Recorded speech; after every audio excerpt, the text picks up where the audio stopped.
Hello दोस्तों, नमस्कार। मैं भी एक आप सभी का बहुत बहुत स्वागत करता हूं आपके अपने इस यूट्यूब परिवार में। तो साथियों, जैसा कि एसएससी एमटीएस हवलदार का एग्जाम 4 फरवरी से स्टार्ट हो चुके हैं और आज तक पूरे 2 दिनों में पेपर भी समाप्त हो चुका है। जिस तरह से इन 2 दिनों में GK, GS, current affair, English, math और रीजनिंग के सवाल पूछे गए हैं, तो आज की इस क्लास में जिस टाइप के रिलेटेड बार बार प्रश्न पूछे गए हैं हर शिफ्ट में, तो उन्हीं प्रश्नों को आज की इस क्लास में डिस्कस करेंगे आपके आने वाले शिफ्टों के लिए। यानी जिनका पेपर 6, 7, 8 और 9 फरवरी को होंगे, तो इस क्लास को आप जरूर तैयार कर लेंगे, क्योंकि इस क्लास में मोस्ट इंपॉर्टेंट 65 क्वेश्चन को डिस्कस करेंगे आपके आने वाले शिफ्टों के लिए। ये पूरा पेपर समझिए कि आपके चारों शिफ्टों के आधारित पर होने वाले हैं। 4 फरवरी को केवल एक ही शिफ्ट में आपका पेपर हुआ था और आज 5 फरवरी को पूरे 3 शिफ्टों में पेपर कंप्लीट हुआ, यानी 2 दिनों में मिलाकर आपका 4 शिफ्टों में पेपर कंप्लीट हो चुका है। तो जिस तरह से इन चारों शिफ्टों में सवाल पूछे गए हैं, उसी के आधार पर आपके आने वाले शिफ्टों के लिए मोस्ट इंपॉर्टेंट सवाल को डिस्कस करने वाले हैं। ध्यान रखिएगा, ये क्लास आपके लिए अति महत्वपूर्ण रहने वाले हैं और इस क्लास से आपको भी ये समझ में आएगा कि आपके आने वाले शिफ्टों में किस तरह के सवाल पूछे जा सकते हैं। ओके, तो चलिए क्लास को शुरू करते हैं। एक और बात, आगे बढ़ने से पहले आप सभी लोग अपना एग्जाम डेट कमेंट सेक्शन में बता दीजिएगा कि आप सभी का एग्जाम किस डेट को होने वाले हैं, क्योंकि उसी तरह आपके लिए पूरे पेपर का सोल्यूशन करवाना है। ठीक है, तो इसलिए भाई आप लोग अपना एग्जाम डेट कमेंट सेक्शन में जरूर बताएंगे। तो देखिए, आज का पहला प्रश्न क्या पूछा था। फुगड़ी किस राज्य का एक प्रसिद्ध नृत्य है? फुगड़ी किस राज्य का एक प्रसिद्ध नृत्य है? तो ये गोवा राज्य का है। ऑप्शन है बिल्कुल राइट आंसर हो जाएंगे। नेक्स्ट अगला सवाल को देखेंगे, क्वेश्चन नंबर 2 को। पुष्यमित्र शुंग की राजधानी कहां पर थी? पुष्यमित्र शुंग की राजधानी कहां पर थी? तो पाटलिपुत्र में थी। ऑप्शन है बिल्कुल राइट आंसर हो जाएंगे। नेक्स्ट अगला सवाल को देखेंगे, क्वेश्चन नंबर 3 को। 1527 ईस्वी में बाबर ने किसकी लड़ाई में मेवाड़ के राजपूत शासक राणा सांगो को हराया था? 1527 ईस्वी में कौन सा युद्ध हुआ था जिसमें मेवाड़ के राजपूत शासक राणा सांगो को हराया था बाबर ने? तो भाई खानवा का युद्ध हुआ था। सी ऑप्शन राइट आंसर हो जाएंगे।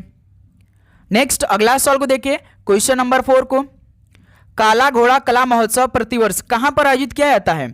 काला घोड़ा कला महोत्सव प्रतिवर्ष कहां पर आयोजित किया जाता है? तो यह मुंबई शहर में किया जाता है। बी ऑप्शन राइट आंसर है। अगला सवाल को देखिए, क्वेश्चन नंबर 5 को।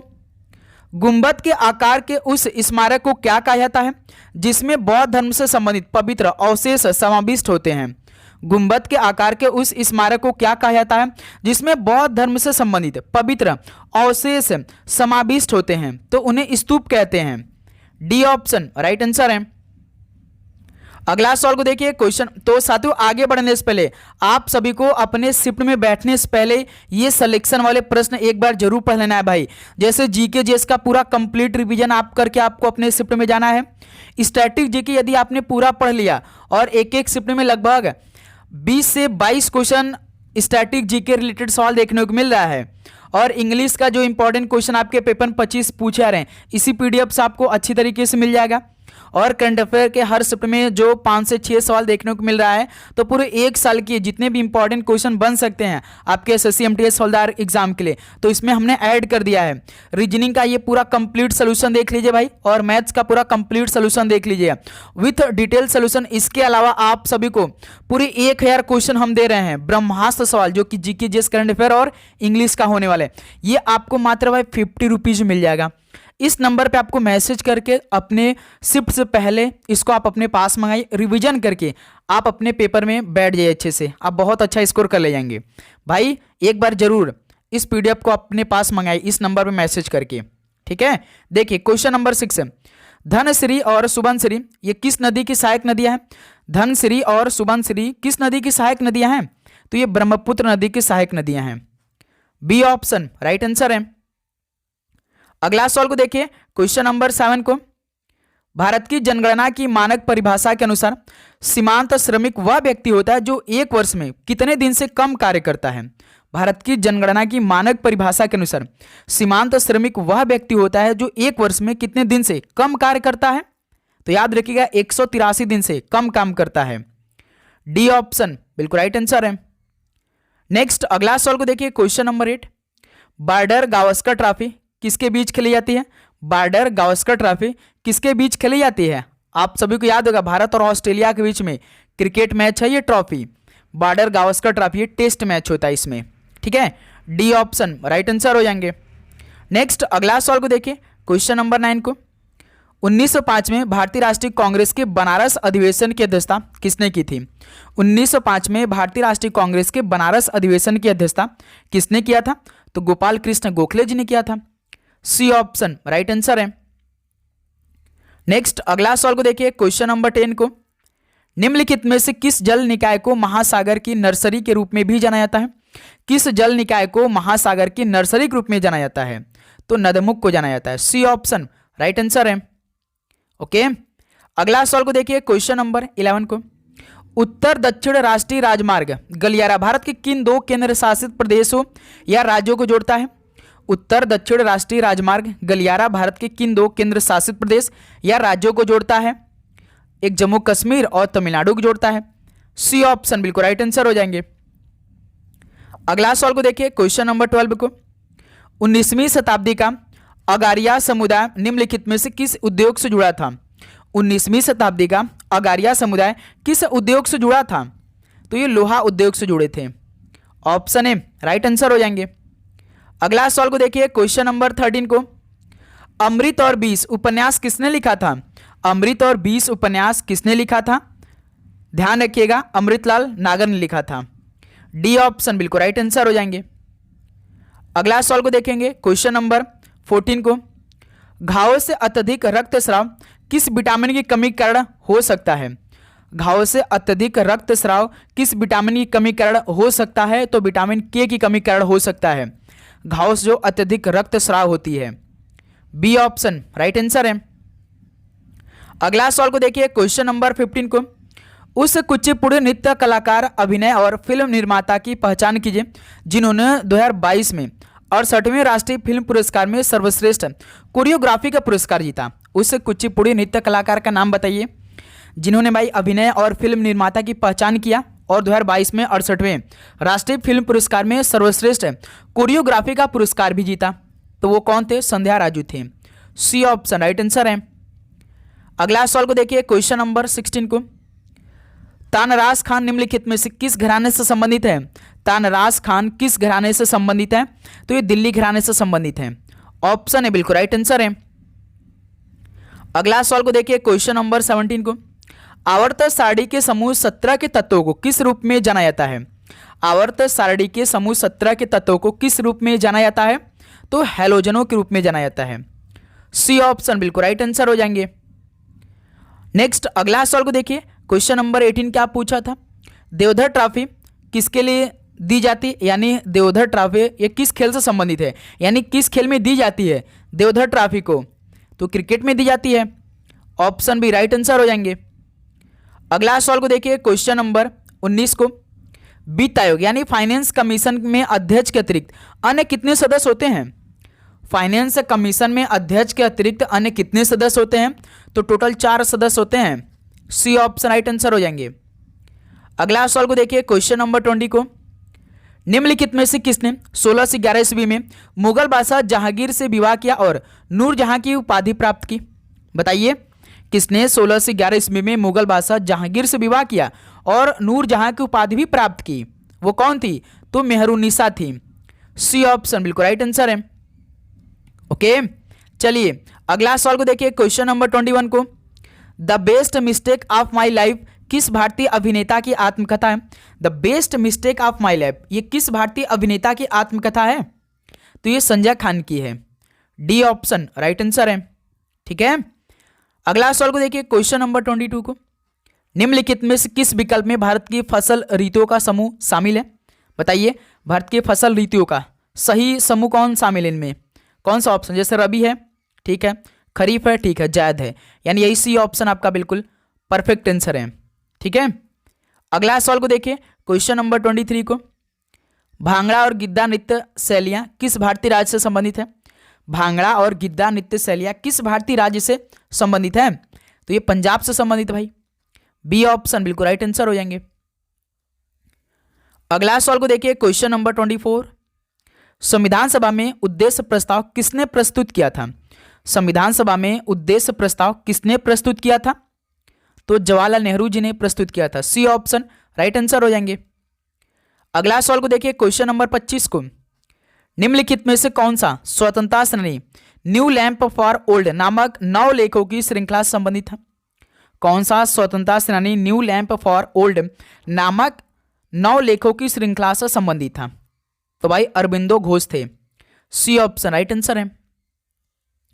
अगला सवाल को देखिए क्वेश्चन नंबर 26, निम्नलिखित में से कौन सी गोदावरी नदी की एक सहायक नदी नहीं है?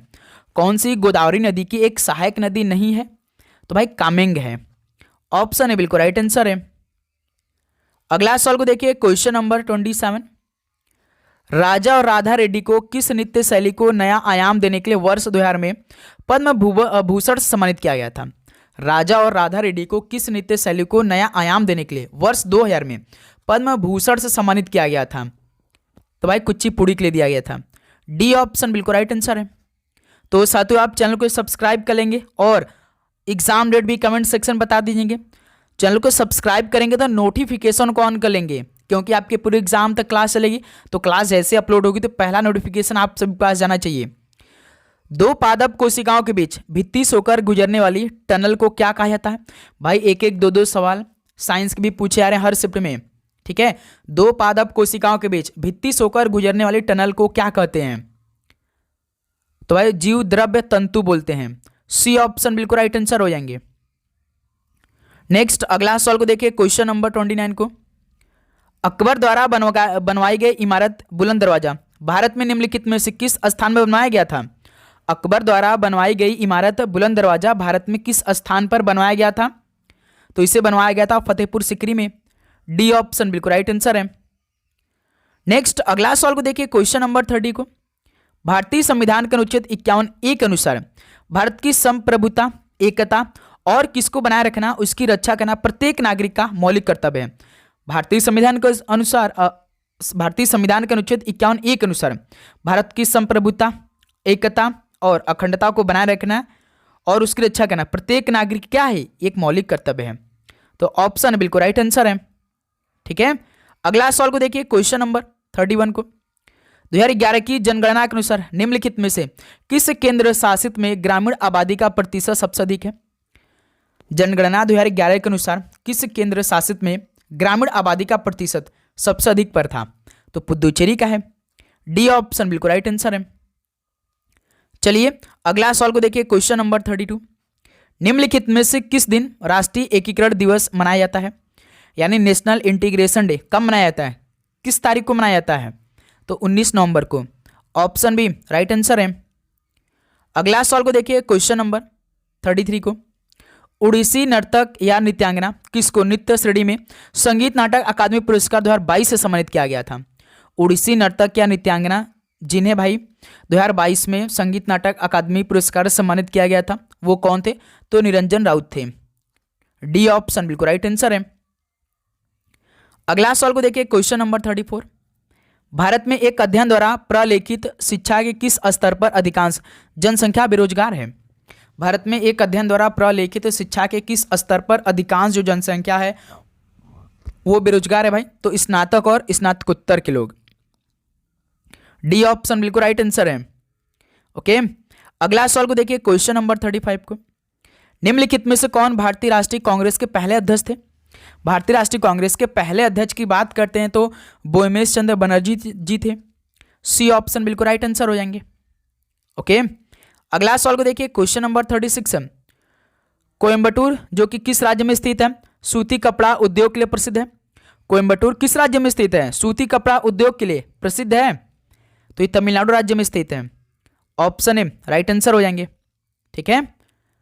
अगला सवाल को देखिए क्वेश्चन नंबर 37 को, नियंत्रक और महालेखा परीक्षक के कार्यकाल का मुख्य उद्देश्य क्या है? नियंत्रक और महालेखा परीक्षक के कार्यकाल का मुख्य उद्देश्य क्या होता है? तो इनका मुख्य उद्देश्य एक ही होता है, वित्तीय लेन देन पर जांच और रिपोर्टिंग करना होता है। सी ऑप्शन राइट आंसर हो जाएंगे। अगला सवाल को देखिए question number 38, the hungry tide पुस्तक निम्नलिखित में से किसने लिखी है? द हंग्री टाइड पुस्तक किसने लिखी है? तो अमिताभ घोष ने लिखी है।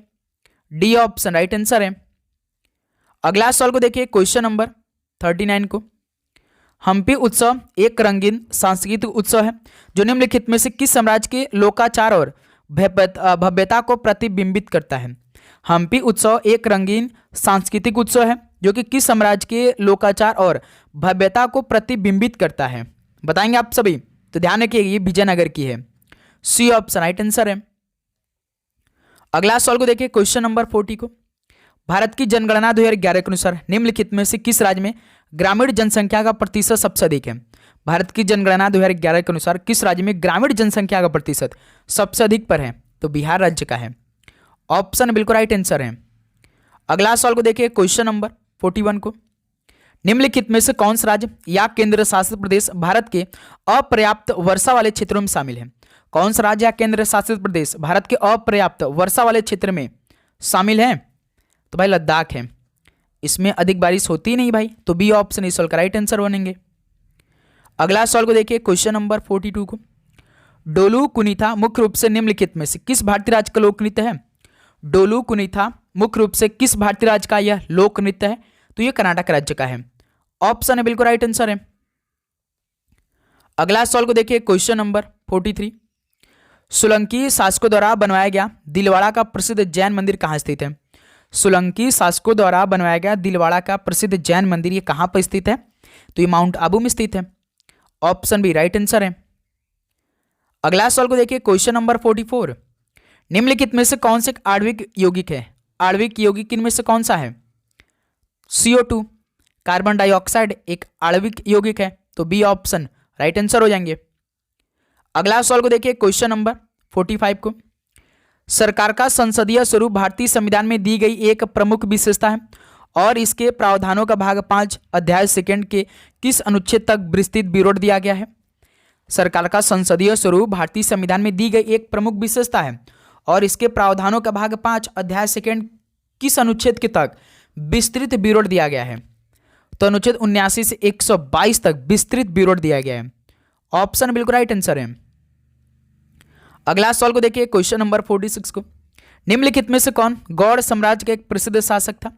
गौड़ साम्राज्य का एक प्रसिद्ध शासक इनमें से कौन था? शशांक थे। डी ऑप्शन बिल्कुल राइट आंसर हो जाएंगे। अगला सवाल को देखिए क्वेश्चन नंबर 47 को। दक्षिण भारतीय मंदिरों में पिरामिड नुमा मीनारों को क्या कहा जाता है?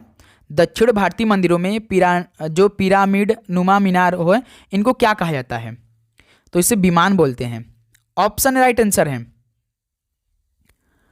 अगला सवाल को देखिए क्वेश्चन नंबर 48 को। वर्ष 2010 में राष्ट्रमंडल खेलों की मेजबानी निम्नलिखित में से किस देश ने की थी? वर्ष 2010 में राष्ट्रमंडल खेलों की मेजबानी किस देश ने किया था? तो भारत देश ने किया था। ऑप्शन राइट आंसर है। ओके, तो साथियों एग्जाम डेट भाई बताना भूलिएगा मत, सभी बता देंगे। चैनल को सब्सक्राइब कर लीजिएगा। पश्चिमी घाट से निकलने वाली नदी कौन सी है? पश्चिमी घाट से निकलने वाली इनमें से नदी कौन सी है? तो मांडवी नदी है। डी ऑप्शन राइट आंसर है। अगला सवाल को देखिए क्वेश्चन नंबर 50 को। भारत के किस राज्य में फ्लेमिंगो फेस्टिवल आयोजित किया जाता है? किस राज्य में फ्लेमिंगो फेस्टिवल आयोजित किया जाता है? तो आंध्र प्रदेश में किया जाता है। ऑप्शन है राइट आंसर है। अगला सवाल को देखिए क्वेश्चन नंबर 51। भारत के अधिकांश शास्त्रीय नृत्य रूप किससे उत्पन्न हुए हैं? भारत के जो अधिकांश शास्त्रीय नृत्य रूप है किससे उत्पन्न हुए हैं? तो ये भाई नाट्य शास्त्र से उत्पन्न हुए। सी ऑप्शन राइट आंसर हो जाएंगे। अगला सवाल को देखिए क्वेश्चन नंबर 52। कौन सी नृत्य शैली में तांडव और लास को शामिल किया गया है? कौन सी नृत्य शैली में तांडव और लास को शामिल किया गया है? बताएंगे आप सभी। तो भाई मणिपुरी में किया गया है। सी ऑप्शन राइट आंसर हो जाएंगे। अगला सवाल को देखिए क्वेश्चन नंबर 53 को। किश्तवाड़ राष्ट्रीय उद्यान कहाँ स्थित है? किश्तवाड़ राष्ट्रीय उद्यान ये कहाँ पर स्थित है? तो ये जम्मू और कश्मीर में स्थित है। ऑप्शन राइट आंसर है। अगला सवाल को देखिए क्वेश्चन नंबर 54। कदम बांध कदम नदी और किस नदी के संगम पर बना है? कदम बांध जो कि कदम नदी पर और किस नदी के संगम पर बना है? तो भाई गोदावरी नदी पर। एक तो देखिए कदम नदी पर है और गोदावरी नदी के संगम पर बना है जो कदम बांध है। डी ऑप्शन राइट आंसर है। अगला सवाल को देखिए क्वेश्चन नंबर 55 को। पश्चिम बंगाल की सबसे ऊंची चोटी कौन सी है? पश्चिम बंगाल की सबसे ऊंची चोटी कौन सी है? कौन है भाई? संदक्यूफ है। सी ऑप्शन बिल्कुल राइट आंसर है। अगला सवाल को देखिए क्वेश्चन नंबर 56। लोनार झील किस राज्य में स्थित है? लोनार झील किस राज्य में है? तो सर ये तो महाराष्ट्र में स्थित है, तो बी ऑप्शन राइट आंसर हो जाएंगे। अगला सवाल को देखिए क्वेश्चन नंबर 57। निम्न में से कौन सा शहर गंगा नदी के मार्ग पर स्थित नहीं है? इनमें से कौन सा शहर गंगा नदी के मार्ग पर स्थित नहीं है? पटना है, प्रयागराज है, कानपुर है, लेकिन लखनऊ तो नहीं है भाई। सी ऑप्शन बिल्कुल राइट आंसर है। अगला सवाल को देखिए, क्वेश्चन नंबर 58 को, रामप्पा मंदिर किस भगवान को समर्पित है? रामप्पा मंदिर किस भगवान जी को समर्पित है? तो भगवान शिव जी को समर्पित है। तो साथियों आप सभी को एग्जाम के लिए बेस्ट ऑफ लक। भगवान भोलेनाथ की आशीर्वाद आप पे है भाई, क्योंकि आपने खूब मेहनत किया है, आपका पेपर बहुत अच्छा जाएगा।